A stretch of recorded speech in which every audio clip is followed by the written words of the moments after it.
their And place in I the think room is. that's an argument for the usefulness of transference, is that they predefine relationships with you based on previous relationships, and they need that. They come into your office not knowing if you are judgmental. In the Air Force, I can affect people's careers by my diagnoses, so they are afraid of that. So they need to know, like, what kind of relationship am I walking into, and so they'll make it what they want it to be. And so it's up to me to say, hey, no, you can be goofy in here, or you can swear, or you can tell me that you've had suicidal thoughts, like, and nothing bad will happen. That's okay. And that would be unusual for them. They don't know that, so they have to predefine all those things in their head. So that is transference.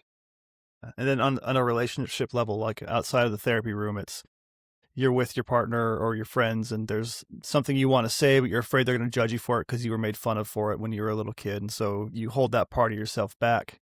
And it's relearning how people can react to you as opposed to how they have reacted to you. It's hard. It takes a little bit of unlearning. And this is a fairly recent story. Let's see how I can do this HIPAA.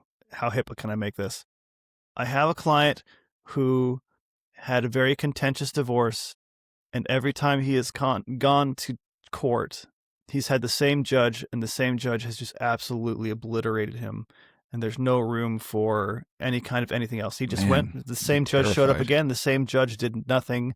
In the face of some pretty big evidence there are bad things happening to kids, the judge did not care. And so this guy now is like, well, I can't trust legal systems because they work against me. And so part of our work is, no, we're not talking about the legal system. We're talking about the combination of this ex-wife, that lawyer, and this judge. That is not working for you. So you're talking about if he did carry that, if he wasn't in therapy and he would just say everything all the time, legal just sucks. Everybody, like, we can't, that might even generalize to like the American political system will screw over men. It's like, that's a huge leap, but that's his experience. So been 100% his experience. And then you can start leaking that out to authority. All authority doesn't care. What I have to say doesn't matter to anybody. And then relationships, what you're, Yeah, exactly. And you could say that all women are that way. So it actually makes him, anti-woman. Yeah. Man, so he's not just right. But to specify it in therapy and like, no. Actually, we're talking about right now. We're talking about right now with these people in this time of your life. One of the questions I had when you said unlearning implications, it makes me think that is how people define their entire schema of understanding the world.